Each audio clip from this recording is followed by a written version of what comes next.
Have you ever taken time to think about like past experiences that you've had, jobs that you've had, coaches that you've played for, teachers that you've sat under, relationships that you've had, and how part of life and part of like just growing as a person, I wish I had like a bunch of Play-Doh in my hand. I should have brought some. It's because it's just this idea that we take with us all these experiences and little things from this place and this job and that job, and we may not even do that task anymore or know that person anymore, but next thing you know, you're old like me, and you're this conglomeration of axioms and proverbs and beliefs and truths, and you just kind of carry that with you. Have you noticed that?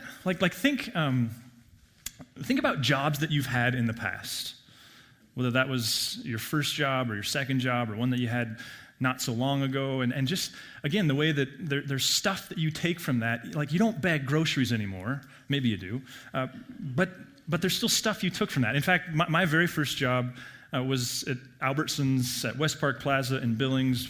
It was the summer after going into my senior year, after Legion baseball is over. I was like, I'm going to go get a job and be a real person, so I didn't want to compete with all the other, because the only place to work in Laurel was basically IGA, and so I didn't want to be competing for the same days off as everybody else that I went to school with, so I drove to Billings and got this job where my grandpa, I grew up going there a lot, and my boss was a guy named Chris White.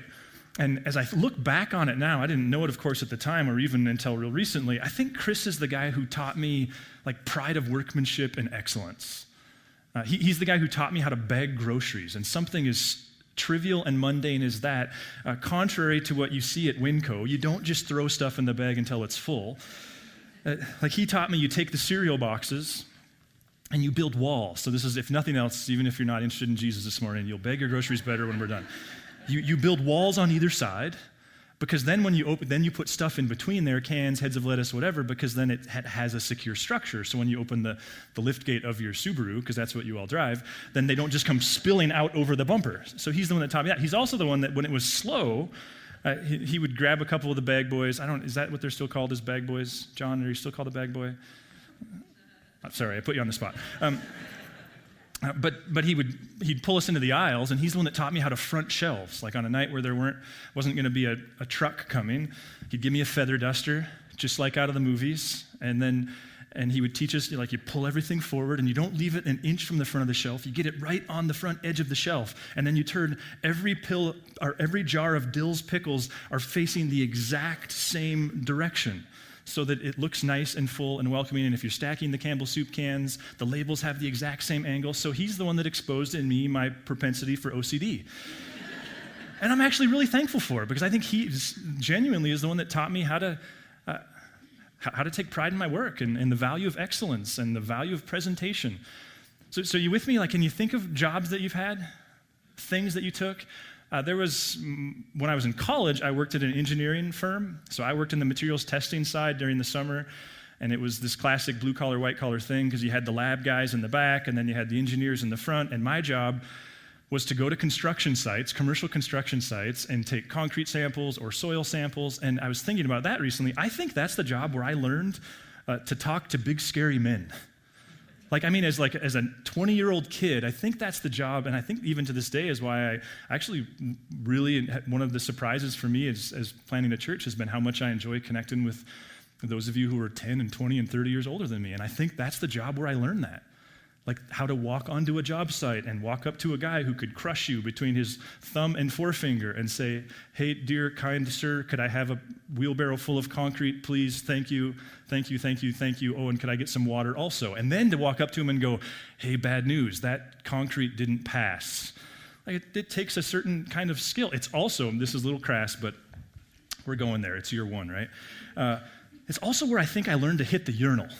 So, you may or may not be aware of this, but men, in fact, we could probably go downstairs and have a little bit of an experiment right now. They struggle to hit the porcelain. It's this persistent problem. If you have little boys, you know this problem. It doesn't seem to go away. But that summer at that engineering firm, this is an iconic story in my life. There was a persistent problem. Somebody kept hitting the floor in the engineer side of the workplace. And so everybody was all upset and mad, and everyone's like, who's peeing on the floor? Who's dribbling on the floor? It was this constant thing. And then one day I walked in there, and there was this guy who worked in the lab. His name was Mike Dodds, and he was this awesome guy, the type of guy that would terrify you the first time you met him, but then the more you got to know him, he was the nicest guy, the senior lab tech. he had taken a piece of white paper and with a Sharpie, he had posted it to the back of the stall, and he just wrote a sign that said, "Step forward, Shorthorn." It was this shaming way of reminding all guys, hit the darn toilet. So, or think of coaches that you've had, maybe teachers that you've had. You could think of it this way. Go ahead to that next slide. Why do we know that John Wooden, one of his famous isms was, when opportunity comes, it's too late to prepare? Why do we know that he said that? Did you play basketball for UCLA? Chances are you didn't. Why do we know that? Because some guy somewhere did, and that was a principle, it was a character trait that grafted into his person, and he carried him with him to the extent that now here we are, decades later, talking about it. See, I say all that because I think another way to approach this series, and it's the way that I want to approach it for the next few weeks, we're going to drag this one out for a bit, just because, frankly, we have so much great content, even from those people. I'm so excited to continue to hear from some of the people that were here when we started. But I think another way to look at this whole thing is to ask this question, and I don't mean to be overly dramatic, but it's to ask this question of, okay, in your church background, whether that's positive or negative, whether that's recent or way back there, what matters? Like, if you boil faith down, if you boil following Jesus down, the Jesus you do or don't follow, the God you do or don't believe in, what matters? I think there's another way to look at it. If Narrate burned to the ground tomorrow, like, what parts of the life would go with you? I mean, like, if the whole staff walked outside and got hit by the same bus, or if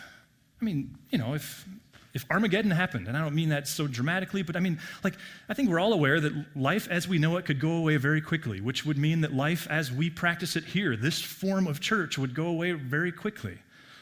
So if you found yourself in some completely different place, different city, different context, different culture, or even your own culture was rapidly changed, dramatically changed, if it was you and a group of friends sitting in a living room, what parts of following Jesus would you want to hang on to? Like, what matters? That's the process we've been in. We've taken a different angle thus far in the series, and I'm not going to review it all. But one of the things that rose to the surface very quickly for me was this idea that generosity matters. That when a group of people, when they choose, like everybody in a community wins when a group of people chooses that they're going to live in a way that says, some of my time, some of my talent, some of my resources is for others. And let me just say, this has nothing to do with like checking off some box that I got to talk about giving. This has nothing to do with a volunteer shortage. That's not what I'm doing this morning. What I want to do, I hope genuinely, is just raise this question of if what we're trying to do is go, if we get rid of our current structures, which may or may not happen someday, what makes sense about this God and this story to you? And for me, one of those big principles is generosity matters. And frankly, you all have taught me that far more than I could have ever taught it to you. One of the stories that stands out to me here is, there aren't that many stories that show up in the Gospel of Matthew, the Gospel of Mark, the Gospel of Luke, Gospel of John. See what I did there? Anyway, but there aren't that many actual stories that show up in all four of those Gospels. But one of them, and I actually didn't take the time to figure out how many there are, one of them, which is really unnerving to me because it's a really uncomfortable story because it pushes against the scientific age that I like to live in and the fact that I like to avoid questions about miracles and all those different things. But one of the stories that shows up in all four of the gospel accounts is Jesus' feeding of the 5,000.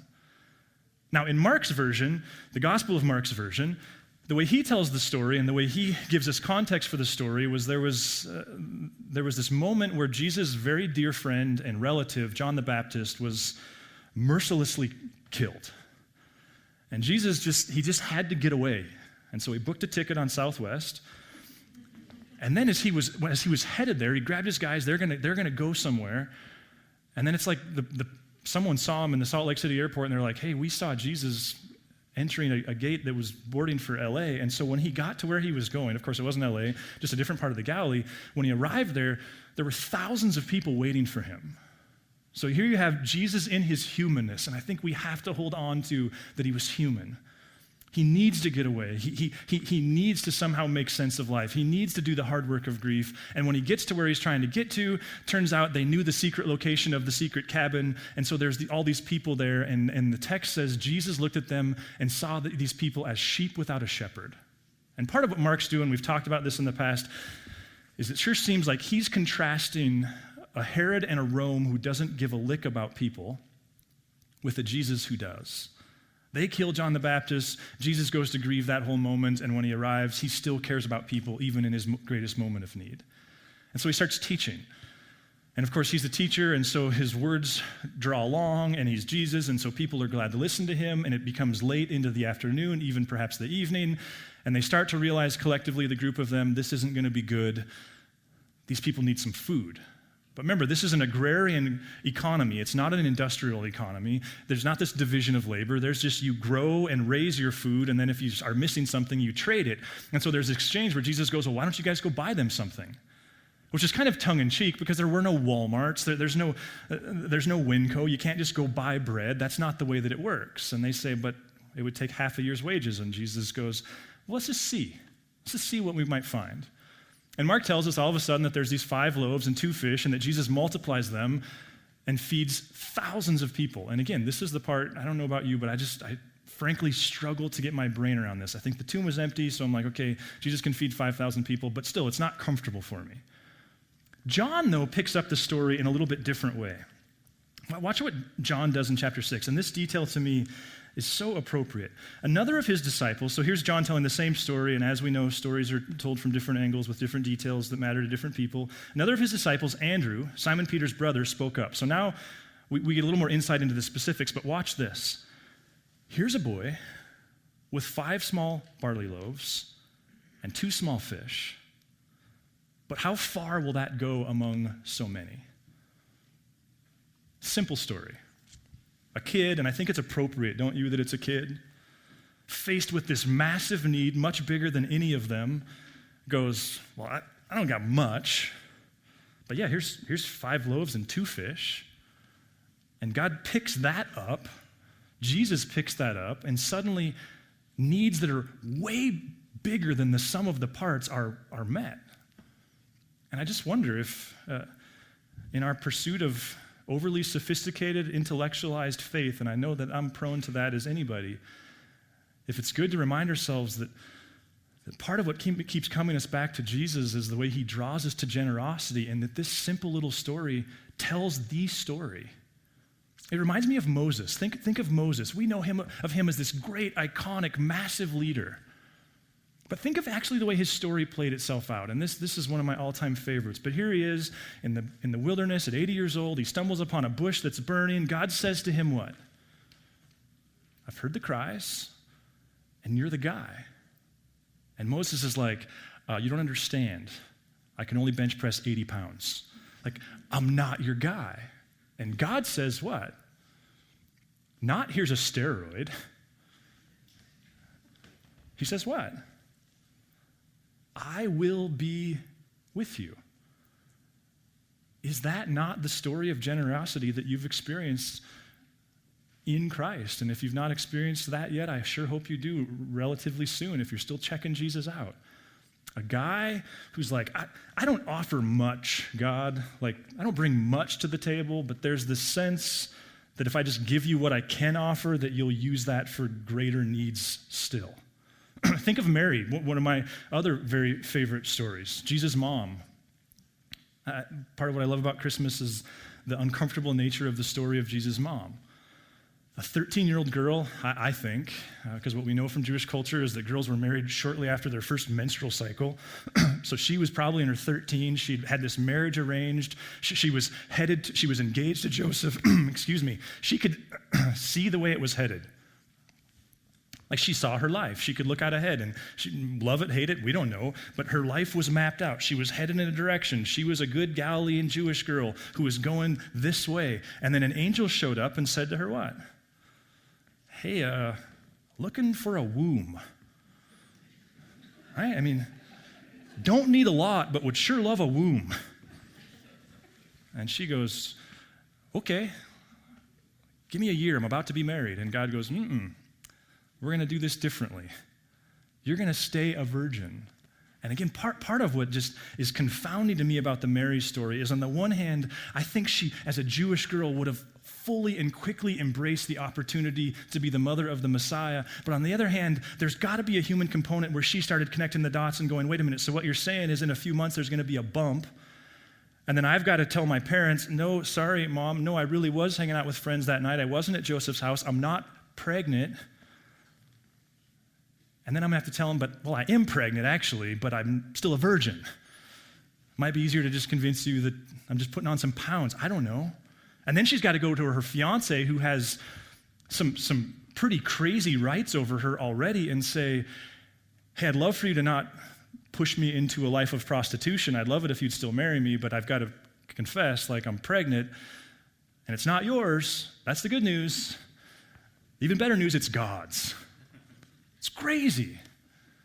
This girl who's just living her life, and you remember her response? I just think this is so important. It's, for me, one of those real pointed moments in the text. Her response is this: I'm the Lord's servant. We explored a couple years ago. She was a giver, and I think that has something to do with God sought her out. May your word to me be fulfilled. Then the angel left her. It's all the same story, isn't it? God, I don't have very much. Take this, because they tell me that you're the God of them all. That's the story, isn't it? I mean, I wonder, was Mary really the first Mary? I mean, and there's no way to know this, but I mean, did Rachel and Donna, had God shown up in their room, and they're like, hey, we got this proposition for you. We need a womb. And they're like, nope, we're out, sorry, go. And it reminds me, when I was in high school, no offense to those of you who serve in the military, I'm very grateful. I was just too cowardly. But I remember you'd take the ASVAB test, and then the recruiters would start calling. And the game that we played among our friend group was they would call. I still remember this and go hey, Adam, this is so-and-so. You got this on the ASVAB. Are you in the military? No. And then they would say, do you know anybody else who might be? And we'd list all of our closest friends. Oh yeah, Scott is and Ryan is. Those guys are super interested. You should call them. And then pretty soon they'd be calling did you tell him to call me? I wonder if that happened to Mary or Moses. Again, we can't know the answer to this, but was he the first guy who bumped into a burning bush and God went hey, I want you to do this thing? And they all went no. Because they couldn't mind the gap between what God wanted to do and what they actually brought to the table. Or even this boy. Okay, assuming that there's thousands of people there, assuming that, if you are familiar with the Enneagram, and if not, it's just a personality test, but do we really think that was the only boy there with food in his pocket? Is he the only Enneagram 6 who catastrophized everything and actually brought an emergency food supply? Seriously? I'm not even an Enneagram 6, and I won't get on a chairlift without a short winter's worth of granola bars in my cargo pockets. And I've got that gypsum stuff that my friend Kyle taught me about. I could light water on fire with that thing. You're telling me that there's one guy among 5,000 plus, only one of them had some food? Or was there only one who went, God, this doesn't make any sense to me. I've actually got 10 and 4, but I'll split the difference with you. In fact, here's 10%, God. I don't know what he's doing, but isn't that the story? And this is uncomfortable to me, but it sure seems, doesn't it, that the way this God works is that the coin that makes this God go, and it's an imperfect analogy, but it does seem like this God stands still until he gets kind of the token participation of somebody else. I was trying to find a robot this week on Amazon. I couldn't find one. I wanted to find a robot that made the coin made it go, but I found this horrible, horrible thing. It's a piggy bank. You ready?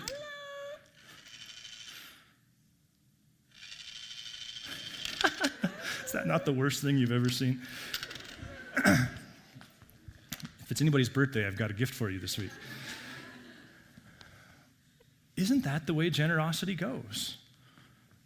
And I guess what I'm trying to do is just park and remind ourselves that that's what makes the Jesus story go. That's what makes the cross go. That's what makes the fact that we're sitting here 2,000 years later go, is this God who just goes I don't need very much. I just need your buy-in. I mean, let's think of it this way.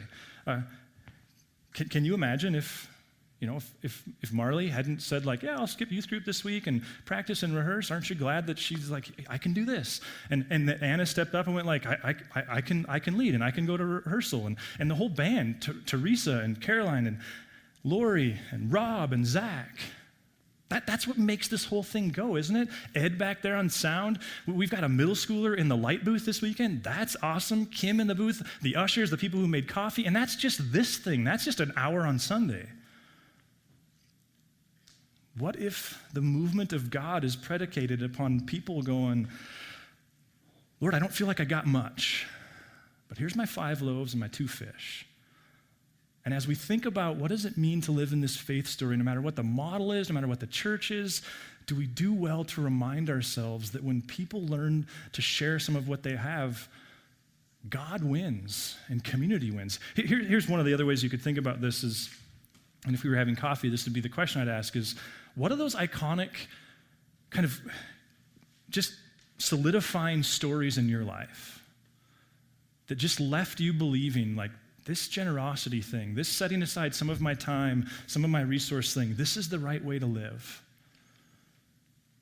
You know, for me, one of them, I heard Andy Stanley say this a long, long time ago, but he said this when talking about premarital counseling. He said the most important question you can field: what percentage of your income are you going to live on? And his point was, it doesn't matter. The most important question isn't where are we going to go to a church, or are we going to believe in God? It wasn't any of those things. It was just this question, what percentage? And he points out that you can live on 110%. And what applies to your money applies to your time. Lots of people live on 120%. You can live on 100%. What comes in goes out, and even, again, with respect to your time. You can, and his point was you can live on 90. You can have a savings account of some sort, a Roth IRA. You can live on 80. And of course, he's saying that's the floor. That you set aside 10 for your future so that when your wash machine breaks, you don't have to freak out because it's just this like, well, I got the money. I didn't want to spend it on that, but it's definitely there. And you set aside 10, and he would say at minimum for just going like, Lord, 5 loaves doesn't seem like much. But again, I think part of what's worth pointing out here is, like, even from a financial standpoint, there's no sugar daddy at Narrate.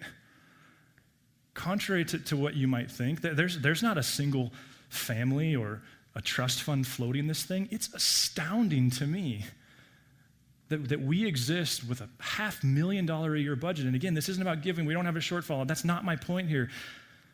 It's the bigger point of this thing happens because a bunch of people's 5 loaves and 2 fish, and somehow it becomes more. The other iconic story for me is my friend Fred, who I reference often. He said to me early on, he said, Adam, never own anything. So I was like, I didn't know you were communist. And you've probably heard me tell this story, but what he meant by that was it was more of an emotional attachment. It was a perspective. And the way stories, of course, do theology better than preachers with microphones. And his story was this time where he borrowed his car to a young life leader who took some students on a retreat somewhere. And in the middle of the night, this was back when phones had cords. In the middle of the night, his phone rang and he answered it. And Jeff, the guy that he borrowed his car to, was at the other line. And he proceeded to tell Fred that he had totaled his car. And Fred was like, is everybody okay? Yep, everyone's okay. There's no injuries. We're all good there. It's kind of crazy, but we're all good. And Fred just said in the grogginess of 3 a.m., call me back in the morning. And he rolled over, and his wife, Joni, said, who was that? And he said, it was Jeff. And she said, what did Jeff want? And he said, he wrecked God's car. Just a perspective. And his point would be, because I'm doing the work of my 10% and my saving, and I'm sure for him it was way more than that, like what he gets to do, and you probably have had these moments of like, Lord, I don't know why you want me to spend your money on a car. Like, I thought we had a good one, but okay, whatever. It's part of what comes from that perspective. But it's a perspective driven by an attitude of stewardship, and it's a perspective driven by a kid with 5 loaves and 2 fish who's like, anybody got any food? And they're all like, cover your pockets. We got enough for us. And the kid goes like, well, it doesn't make sense to me that this would do you any good. Yeah, but I can make coffee once a month. It doesn't make sense to me that this would do you any good, but yeah, I can go clean some cupboards at the YWCA. Like, it doesn't make sense to me that this really matters. Like, it doesn't seem, God, like you would be able to use me, but here we go. I had that experience even this morning watching Marla. When we hired Marla in tech, she knew nothing about, I don't even know, could you even turn a computer on, Marla? I'm just kidding. But watching her talk to the other teams, what does she say? Seriously though, like she's an expert now. Why? Just, okay, I can do this. It doesn't make sense to me that you'd want to use me for this, but okay. Listen to the way Paul says it to Timothy. And we've done a whole series on this, and again, I get it. If you're brand new to the faith conversation, this is kind of from the outside looking in, and I apologize for that. But part of what we're trying to do here is just go like, what? Lest we overcomplicate faith and drift away from the stuff that matters, what matters? And for me, one of them is, like, we are who we are because we follow a generous God who invites us to step into a life of generosity. And it doesn't matter the structure. It doesn't matter whether the institutional church or the home church. What doesn't matter? This God takes the little bit we offer and does crazy stuff with it. Watch what way Paul says this to Timothy. Command those who are rich in this present world, which is interesting because Paul's comfortable speaking to rich people as though they're rich in ways that we probably wouldn't be. And I think part of the struggle with riches, as we've talked about, like the line is invisible. Like we don't, because the answer to the question, how much money do you have to be rich, is what? More, yeah. So what happens is we cross this line from not rich to rich. We don't realize we've crossed the line, and then we take for granted that we're Americans and we're among the most elite and wealthy people in the history of the planet. So we go like, hey, there's a meeting afterwards for all the rich people. And it's like me. And Paul's going, no, y'all should be there. Command those who are rich in this present world not to be arrogant, nor to put their hope in wealth, which is so uncertain, but to put their hope in God, who richly provides us with everything. There's the perspective. It doesn't belong to me, I'm a steward. But then I love the way he ends this, for our enjoyment.